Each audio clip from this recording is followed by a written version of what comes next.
A paz a todos, eu me chamo Ana Santos, faço parte do Ministério Jesus Saves, continuando o nosso estudo aqui do capítulo 3 do Evangelho de João, a segunda parte, a conversa que Jesus está tendo com Nicodemos. Então Jesus no versículo 16 fala para ele, porque Deus amou o mundo tanto que ele deu o seu Filho unigênito para que todo aquele que nele crê não pereça, mas tenha a vida eterna.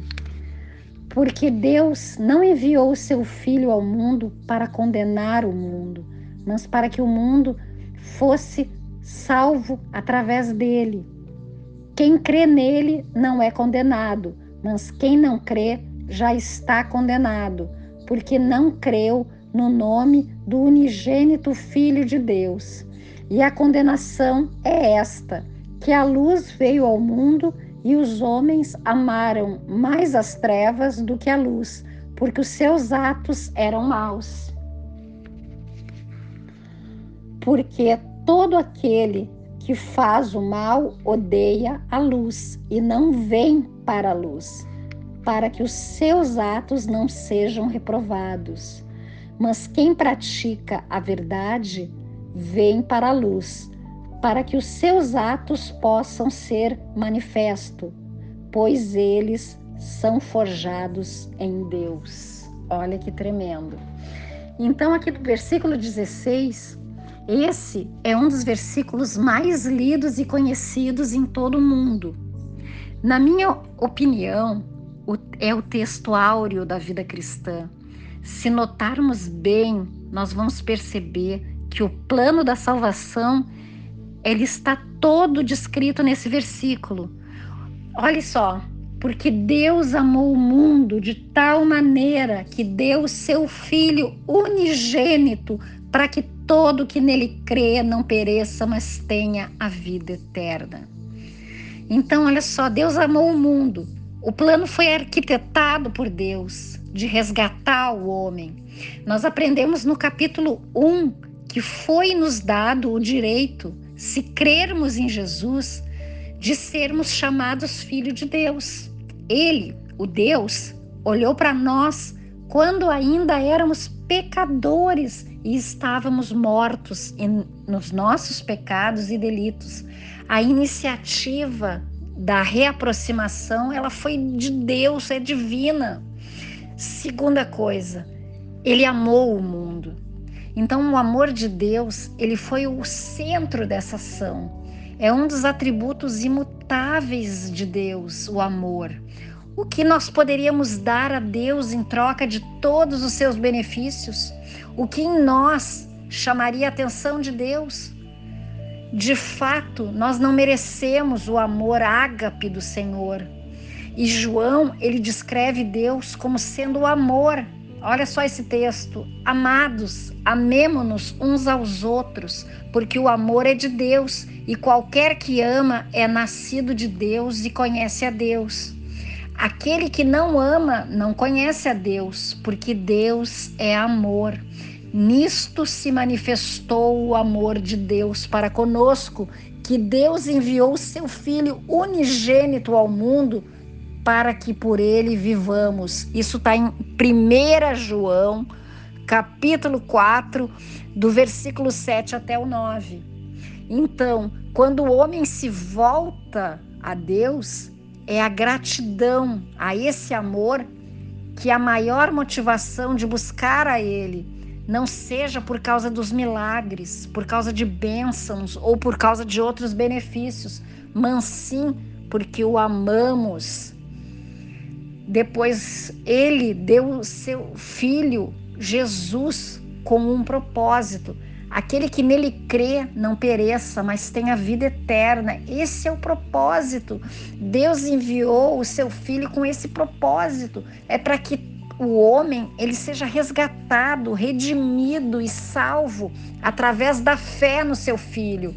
O desejo de Deus é que todos sejam salvos. O desejo do seu coração é que nenhuma alma se perca. Porém, existe uma condição. E essa condição é crer no seu Filho e seguir os seus preceitos. Sem Jesus não há salvação. Que tenhamos fé em Jesus e a gente se lembrar sempre que com Ele nós vamos viver eternamente. O versículo 18. Se um dos requisitos é crer em Jesus, como a fé é gerada no coração do homem, ouvindo a palavra de Jesus. Mas nem todos obedecem ao Evangelho, pois Isaías diz: Senhor, quem creu na nossa pregação? De sorte que a fé vem pelo ouvir e ouvir a palavra de Deus. Romanos 10, versículo 16 ao 17. E diante desse fato, nós temos uma responsabilidade, porque todo aquele que invocar o nome do Senhor será salvo. Como, pois, invocarão aqueles em quem não creram? E como crerão naquele de quem não ouviram? E como ouvirão se não há quem pregue? E como pregarão se não foram enviados? Como está escrito: quão formoso os pés dos que anunciam a paz, dos que anunciam coisas boas. Romanos 10, versículo 13 a 15. Então, a conclusão desses versículos: as pessoas que estão vivendo em trevas, elas precisam ser iluminadas por Cristo. Essa luz, ela precisa ser anunciada através dos seus servos.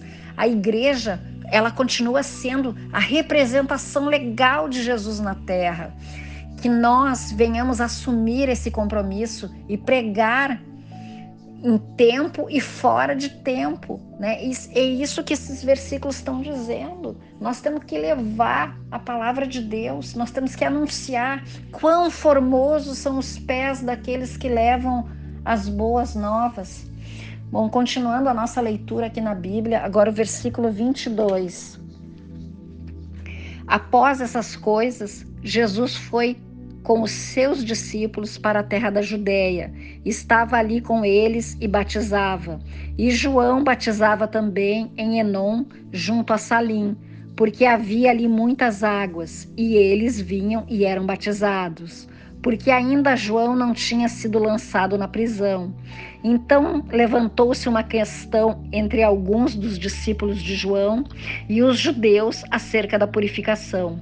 E foram ter com João e disseram-lhe: Rabi, aquele que estava contigo além do Jordão, do qual tens dado testemunho, eis que está batizando, e todos os homens vão até ele. João respondeu e disse: o homem não pode receber coisa alguma se lhe não for dada do céu. Vós mesmos sabeis que são testemunha do que eu disse. Eu não sou o Cristo, mas sou enviado adiante dele.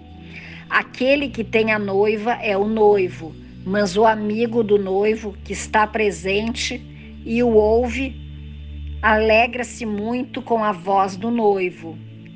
Está a minha alegria cumprida. Ele deve crescer, mas eu devo diminuir. Aquele que vem de cima é sobre todos. Aquele que está na terra é da terra e fala da terra.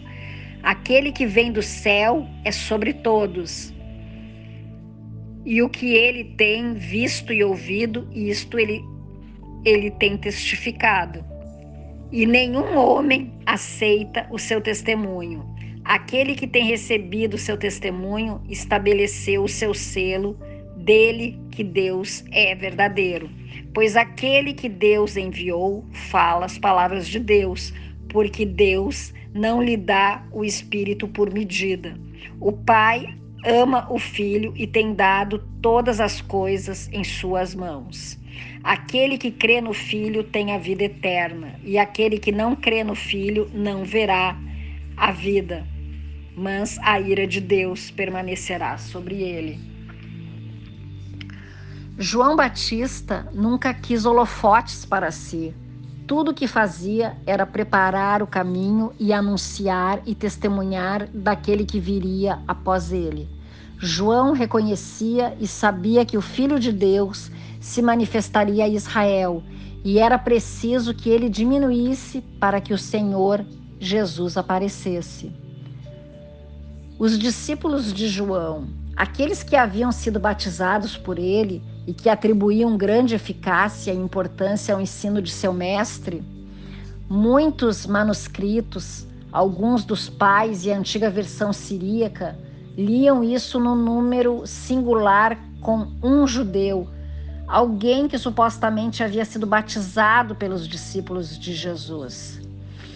Então, esse judeu, ele estava contendendo com os discípulos de João, né? Ele foi batizado pelos discípulos de Jesus. Essa contenda fez com que os discípulos de João fossem lá levar essa informação para João.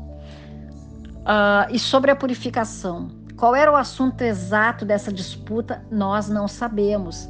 Pelo que se segue, parece provável que se tratasse do valor e da eficácia comparativo do batismo realizado por João e pelos discípulos de Jesus. A palavra purificação pode ser aplicada ao batismo, pois era um emblema do arrependimento e pureza, e era assim usado pelos judeus, por João e por Jesus.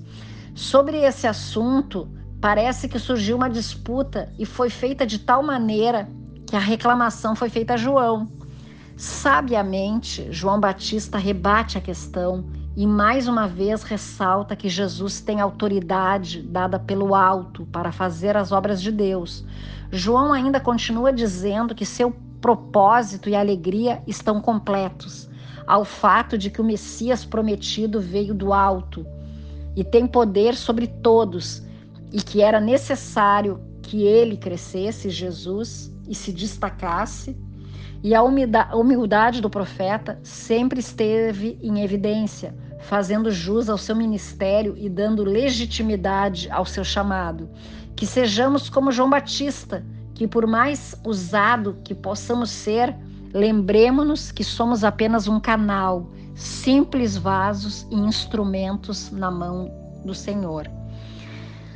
Encerrando o seu testemunho e discurso, podemos afirmar que, ainda tendo Cristo em mente, que foi enviado na forma humana, na semelhança da carne pecaminosa, no plano limite do tempo, para ser salvador do mundo e daquilo que estava perdido, do pior dos pecadores, e para pregar as boas novas do Evangelho, que é mais especialmente aqui designado e pelo qual ele estava grandemente qualificado pelo Espírito de Deus, com que ele tinha sido ungido, e as palavras que Deus tem dado a ele, as doutrinas da graça, a palavra da verdade, a palavra da fé, a palavra da justiça, a palavra da reconciliação, as palavras da salvação e vida eterna, a inteiramente vontade de Deus, e o que quer que ele falasse era verdade, como os oráculos de Deus eram tais. Como ele fez com os profetas do Antigo Testamento e com os profetas do Novo, e aos ministros comuns da palavra, que tinham dons que diferiam uns dos outros, e a um é dado o dom do Espírito e a outro um outro dom, assim como o Espírito lhe agrada, e a cada um é dado graça, ou os dons da graça, de acordo com a dádiva de Cristo. Isso está em Efésios capítulo 4, versículo 7. Mas o Senhor Jesus, ele recebeu a plenitude do Espírito, diferente de qualquer personagem do Antigo Testamento ou do Novo. Ele recebeu de forma excelente, mais do que abundante, o poder e o Espírito de Deus. Então, o que a gente não teve medida para Jesus? Jesus era Deus, ele tinha toda o poder da divindade de Deus, ele tinha o Espírito Santo, a plenitude, ele tinha tudo, porque ele era Deus. A Jesus foi dado todo o poder nos céus e na terra. Em seu nome as enfermidades vão embora, os demônios são expulsos e aqueles que creem serão salvos. Que nós venhamos a crer de todo o nosso coração no Filho unigênito de Deus, e que ele seja o centro de toda a nossa vida, que a nossa vida seja cristocêntrica, que as nossas ações sejam pautadas para glorificar o seu nome. Aleluia, glória a Deus. Jesus é o Todo-Poderoso Filho de Deus. Aleluia, glória a Deus. E aqui nós terminamos o nosso capítulo 3. Amém.